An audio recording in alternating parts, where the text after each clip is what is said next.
30/3/2026 current affair.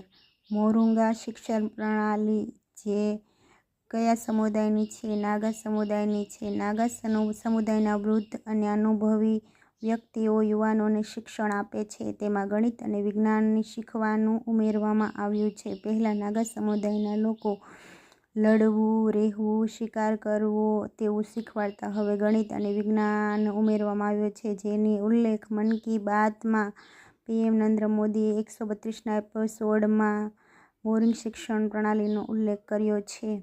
પછી supreme kerosene oil (એસકેઓ) petroleum અને કુદરતી ગેસ મંત્રાલય ગુજરાત અને દિલ્હી સહિત 21 રાજ્યો અને કેન્દ્રશાસિત પ્રદેશ માટે સુવિધા કેરોસીન ઓઇલ આપશે, જે ગરીબ વ્યક્તિઓને રેશન કાર્ડમાં મળશે। કેરોસીન ગ્રીન એટીએમ જે સોલારથી હાલે છે। ભારતમાં પ્રથમ ઓડિશા અને ગુજરાતમાં ભાવનગરમાં શરૂ થયું હતું ગ્રીન એટીએમ, જેમાંથી અનાજ નીકળે છે।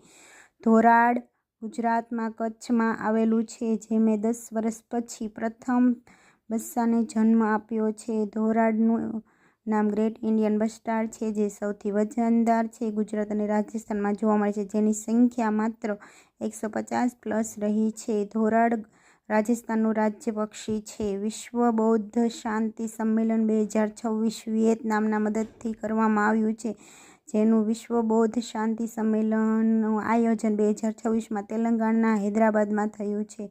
બૌદ્ધ ધર્મની મુખ્ય શાખા હીનયાન, મહાયાન, થેરવાદ, વજ્રયાન, નવયાન બૌદ્ધ ધર્મના સ્થાપક આંબેડકર છે, યાદ રાખવું।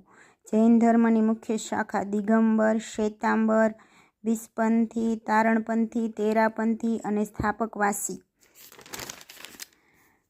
આંધ્રપ્રદેશમાં ઓલિવ રીડલી કાચબાનું સંરક્ષણ કરવામાં આવ્યું છે, જે સૌથી નાના છે, જેને 2026માં 20,000થી વધુ ઈંડા મૂક્યા છે। જે સમુદ્રમાં નાના કાચબા જોવા મળે તેને ઓલિવ રીડલી કાચબા જોવા મળે છે। ઓડિશામાં પણ ગહરીમથા અને ઋષિકુલ્યામાં કાચબા ઈંડા મૂકવા આવે છે। વિશ્વનો પ્રથમ દેશ જેણે સોશિયલ મીડિયા પર પ્રતિબંધ મૂક્યો હોય તો ઓસ્ટ્રેલિયા છે, અને બીજો ફ્રાન્સ બન્યો છે, અને હાલ 2026માં નવો ઇન્ડોનેશિયા બન્યો છે, અને ભારતમાં 2 રાજ્યએ સોશિયલ મીડિયા પર પ્રતિબંધ મૂક્યો છે, આંધ્રપ્રદેશ અને કર્ણાટક। આંધ્રપ્રદેશમાં 13 વર્ષથી નાના બાળકો પર પ્રતિબંધ અને કર્ણાટકમાં 16 વર્ષથી નાના બાળકો પર પ્રતિબંધ છે, સોશિયલ મીડિયા શરૂ કરવાની છે નહીં।